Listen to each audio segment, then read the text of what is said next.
How can 100 meg be too fast for Australian broadband? And are telcos doing enough to protect vulnerable customers?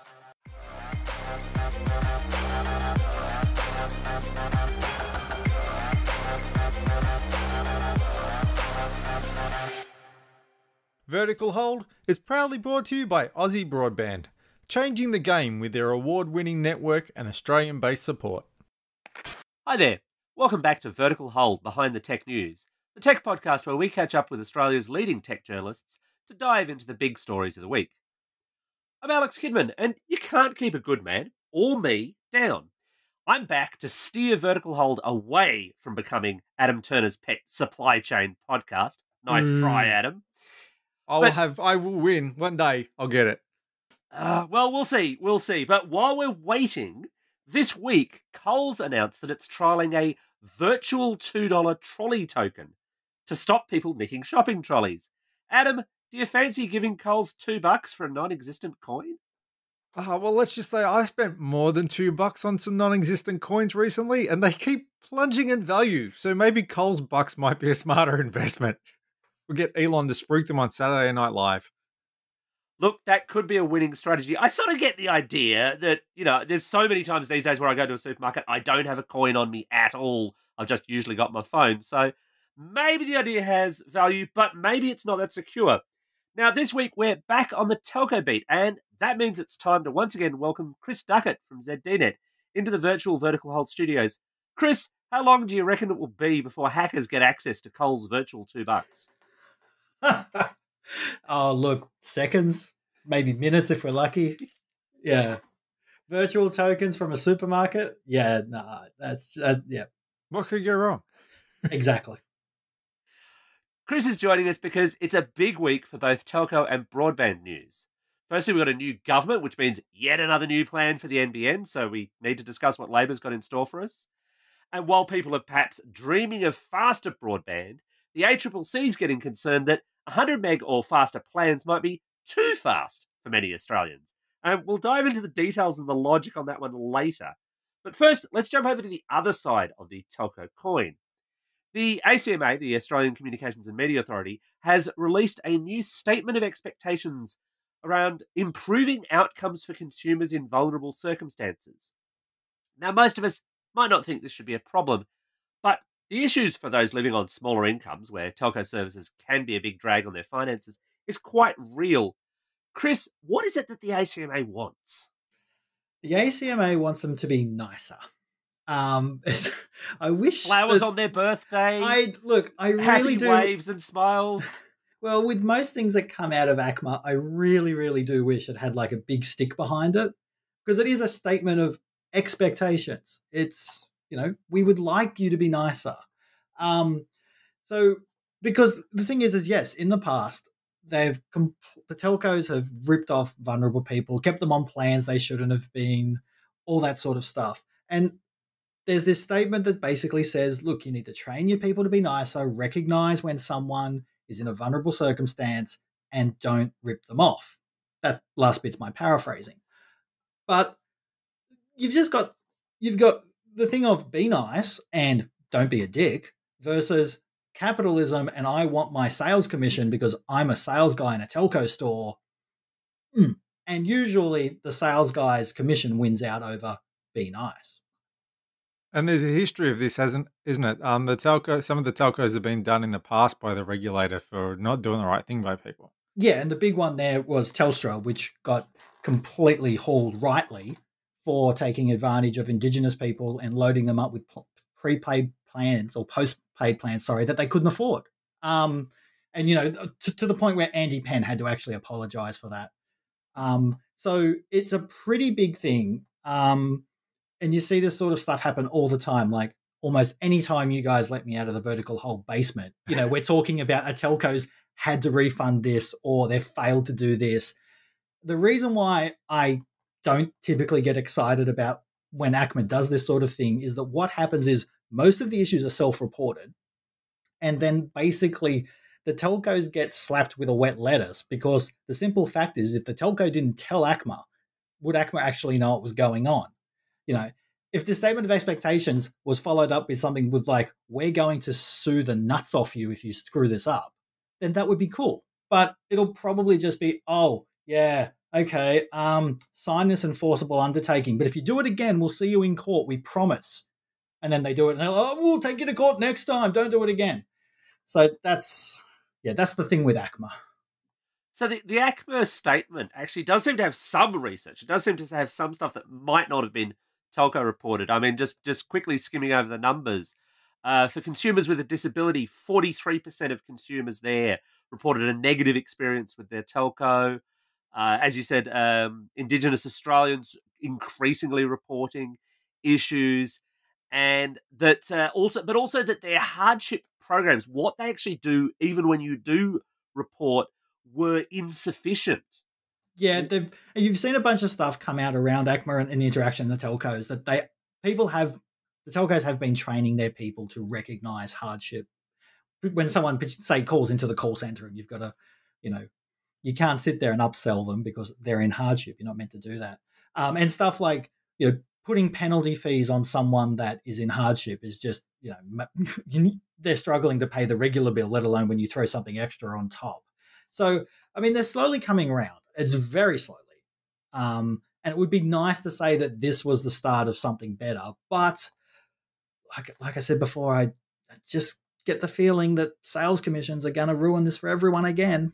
Well, ACMA says that the telcos need to be proactive. That's the word they use, proactive in identifying and responding to consumers in vulnerable circumstances.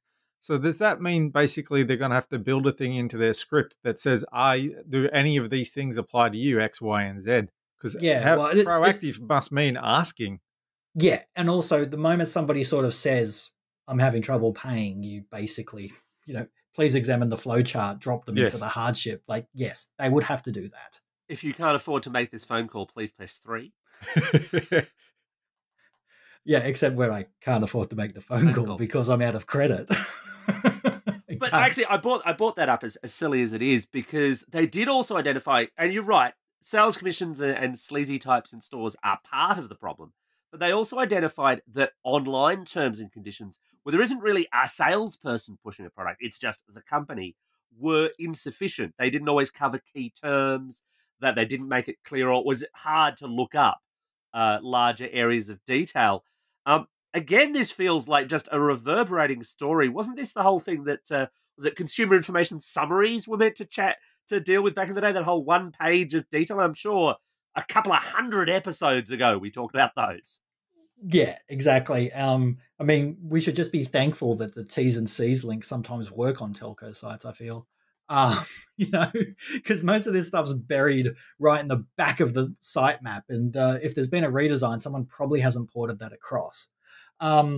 Yes, like this discussion is getting circular because the issue is circular because we keep coming back to it. Somebody needs to give ACMA the ability to actually smack people over the back of the head.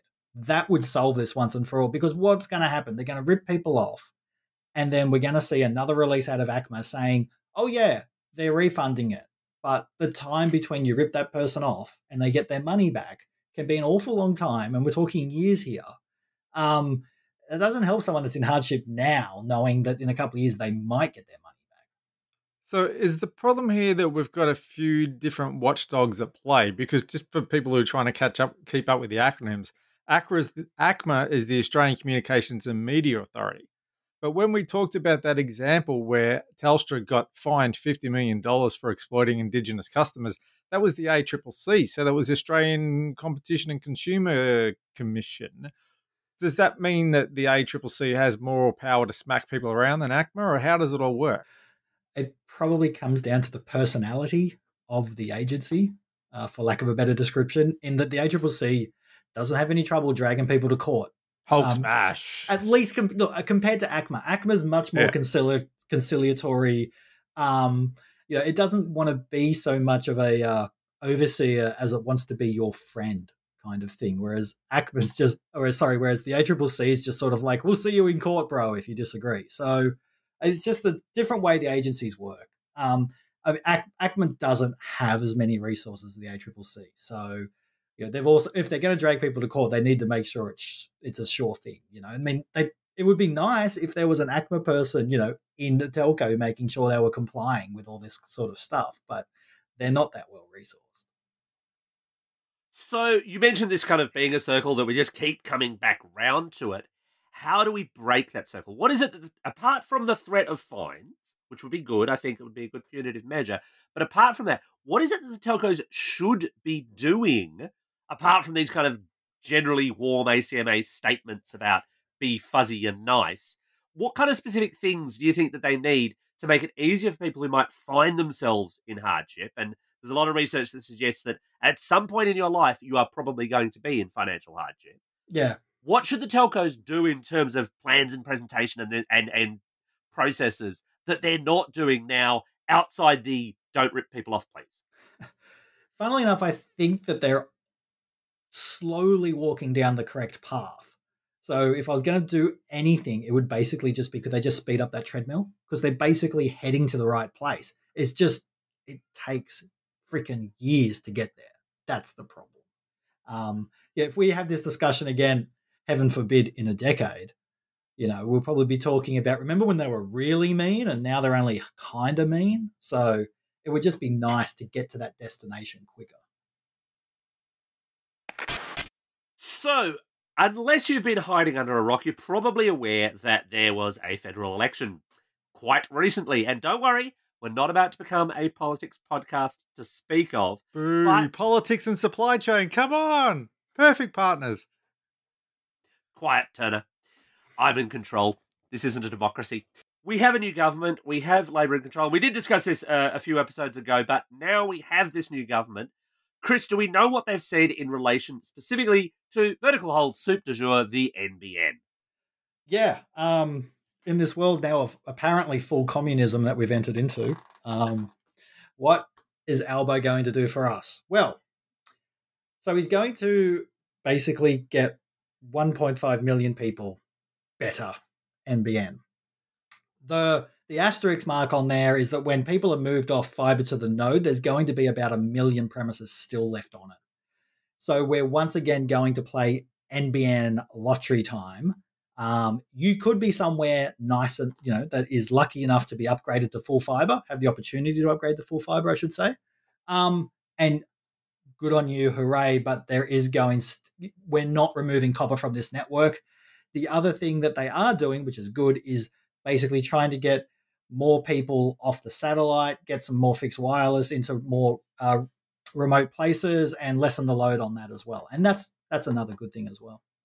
So no matter who won, some people are always going to end up on copper. But if the coalition had stayed in power, it would have been like 2.5 million people staying on node rather than only 1 million, yes? Yes, because it needs some money thrown at it. And Labor being in the position where they are, where they've decided that, the deficit is big. So what's a couple of billion to move some people, onto quicker internet?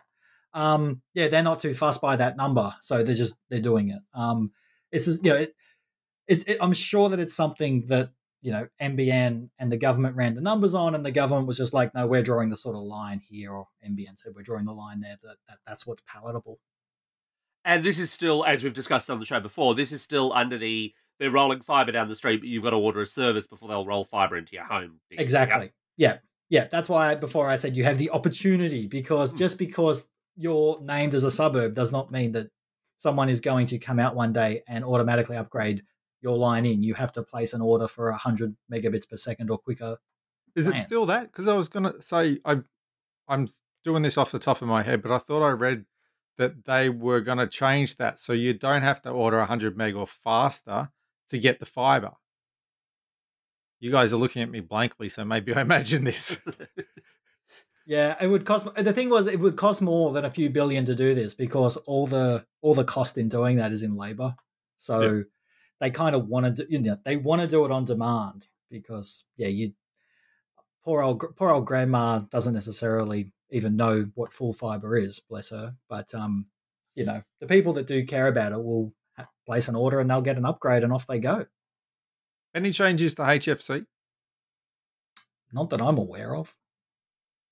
They'd have to get it working in the first place. I'm sitting, and this is totally anecdotal, I'm sitting in Schrodinger's broadband at the moment, where NBN Co. simultaneously thinks that I can get a gigabit connection and they won't let me have one. Oh, right. Is that why? Because you're bridging techs or something? Or this has taken me, and again, we're getting slightly off topic here, but this has taken me more than a month to continue to chase. My provider has said, yes, you can have it. It didn't work. And I realise it's a total first world problem for people who are on much slower connections, but it just keeps bouncing back where they keep requesting it. NBN Co says, oh, look, we've tested the line. Yeah, it's 100% capable, but no. And they won't even tell me why, which is kind of frustrating. What they will say, though, and what they are pushing for is a new SAU. Chris, what's an SAU? Oh, crap. It is a special access undertaking. Fabulous acronym. Is there a ding? Is there a ding? Thank you for playing. I'm not looking at the acronym right now. We would have cash falling from the sky if we had cash. Okay. But it's basically it's the agreement that NBN enters into with the ACCC that basically codifies the way that NBN does its pricing. And this is something we've talked about on the show. The NBN totally is our soup du jour here. And this has to do with whether or not certain plans have CVC or don't. And in this case, what the NBN seems to be pushing for, if I understand it correctly, is if you're on those 100 megabits or better plans, then ISPs won't have the CVC charges, but underneath them they will. Yes. There's also, you got to understand, there's a lot more to it than that. So NBN had one of these when it was the Conroy NBN. So that's how far back we've got to go. So the current SAU has only ever existed to satellite, fixed wireless, and full fiber. Everything introduced by Abbott and Turnbull has not been covered by this, but basically they've sort of they've used the same rules. So this is bringing all this stuff under it, and at the same time, there's this new pricing construct that they're bringing in. Now, the ACCC did a bunch of modeling, and according to their model, because people are using more internet, imagine that, but NBN is keeping the excess CVC charge for plans slower than 100 megabits per second. And so with people using more bandwidth, they reckon that the ISPs are going to have to go off and get more of this excess capacity. To the point that the first plan to basically disappear for all intents and purposes will be the 50 megabit per second plans, because it will be cheaper for the retailers to go and just get a 100 megabit plan and just use that on the connection. And this will be followed about a decade or so later by the 25 megabit plan and eventually even the 12, according to the ACCC's model. Now, the ACCC has a problem with this because they're also relying on modeling coming out of the communications department that's saying that people don't necessarily need to have the median household in Australia does not necessarily need 100 megabits per second. And so the ACCC's beef with this is that you will basically have people on 100 who don't need it, and the price of those access-only plans is increasing at CPI plus 3%. Okay? So everything we've known for decades about broadband getting cheaper stops with the NBN because they want to increase by inflation, and on the big plans, they want to go inflation plus 3%. It means that like in 2040, we would be paying more in real terms. More in real terms than we are now. And that goes against everything we've known about the cost of internet connectivity for decades. But wouldn't it also be fair to say that by 2040, a lot fewer people, I've got to get it right, or my wife will never speak to me again, a lot fewer people will want the slower plans, because we've seen how much you would have said when the NBN first came along, people would have said who needs 25, and even not so long ago people said who needs 50. In 10 years time, there'd be a lot of households that today don't think they need 100 that would say yes, I need 100. And by 2040, yes, but the ACCC is worried that the first one that gets knocked out is the 50 megabits because it's easily the most popular plan that they have.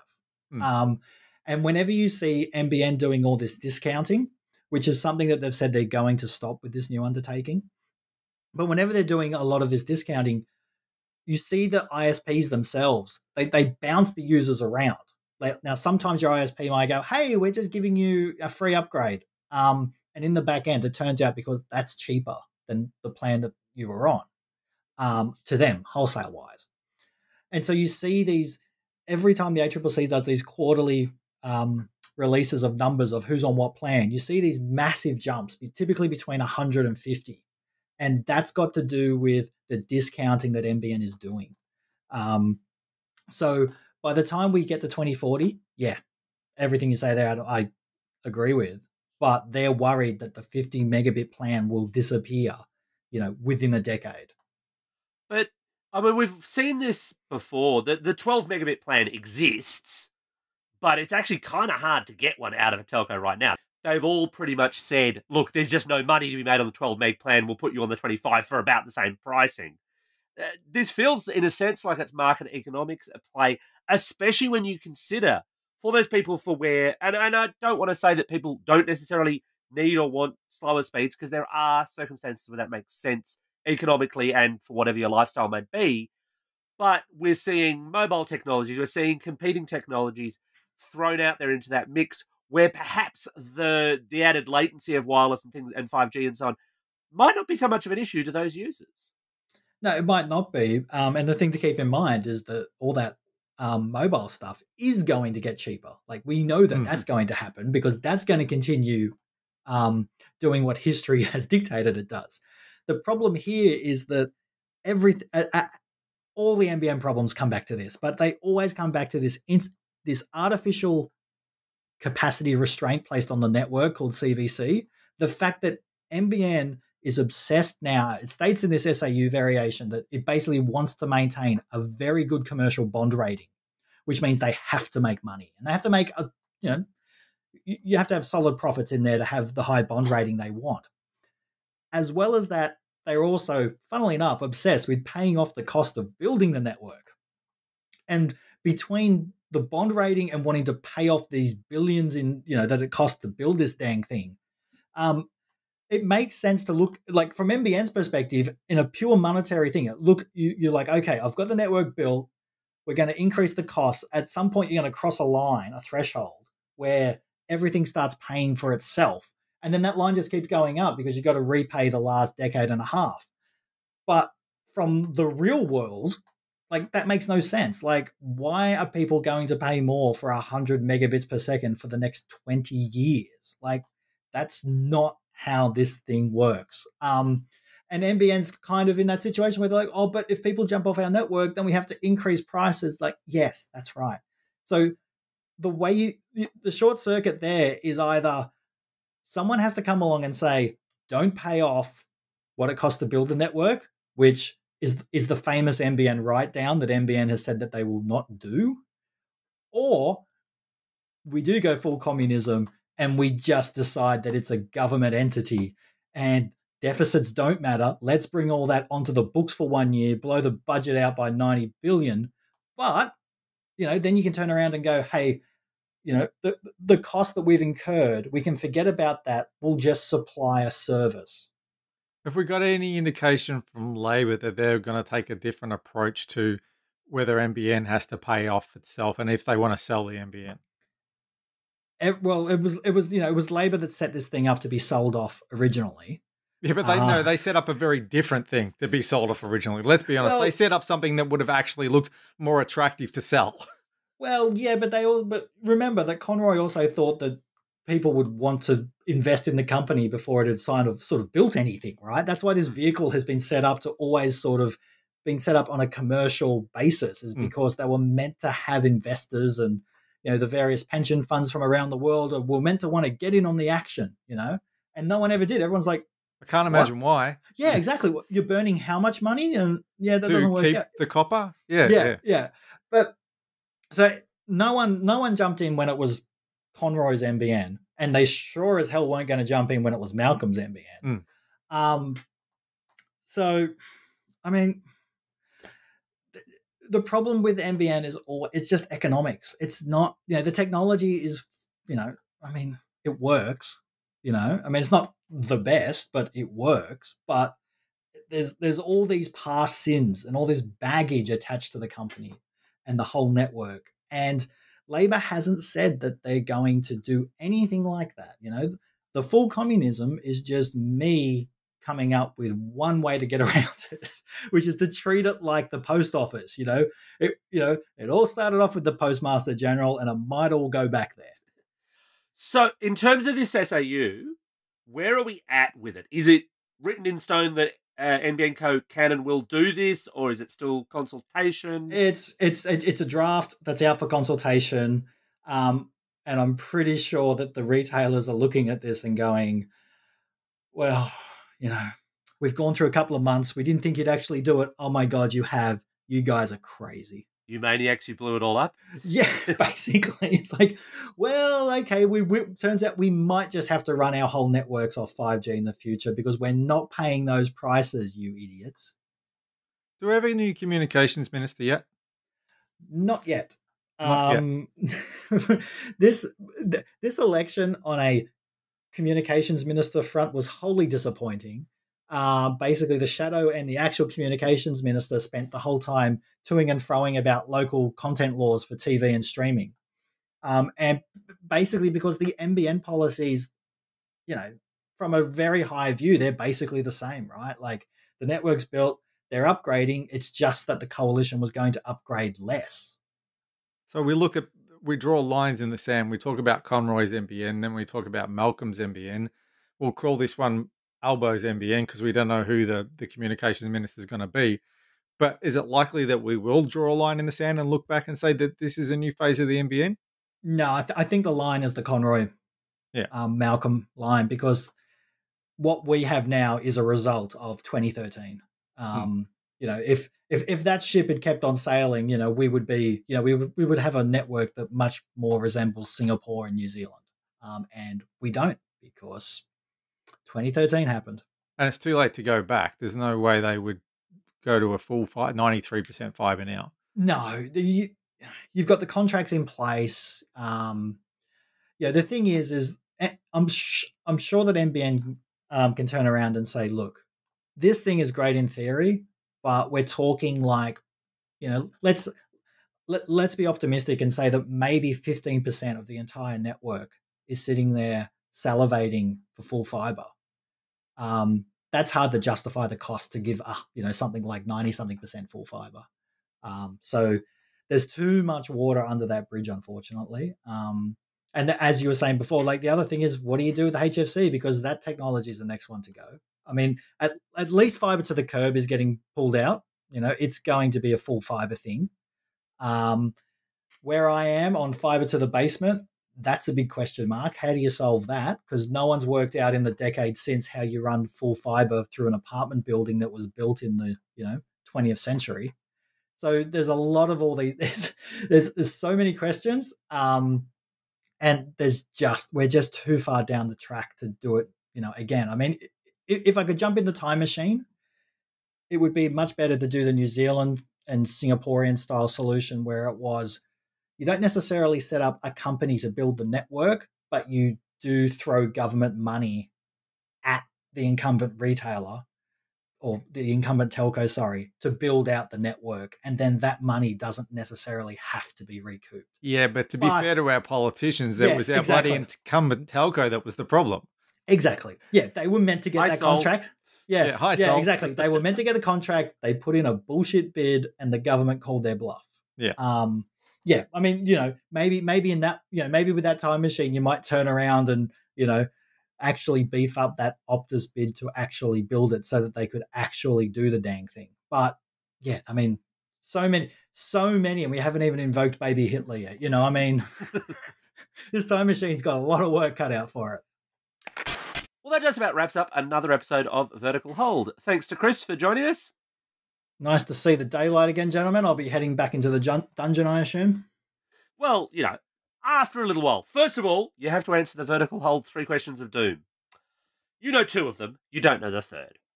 Where can people find your work online? Where can they find you on social media online? And as you kept on mentioning it, if you had a time machine, where would you go to and why? Okay, so if you're looking for me, the name is Chris Duckett. Type that into the Googles and you will find me. My writing is on ZDNet. Where am I taking the time machine to? I reckon I'm taking it to about 5 minutes ago so that I could prepare a better answer. Oh, now that's some clever thinking. I like that. Yeah, also, I rub genie lamps and say, can I have 3 more wishes? And then the genie zaps the crap out of me and says, no smart asses. Yeah, we're getting a very clear picture of you here, Chris. And as always, you can catch us online at Vertical Hold AU on Twitter, at verticalhold.com.au, or via the Vertical Hold Facebook page. And thanks everyone for listening. And don't forget to tell your friends about us and help us spread the good word in 2022.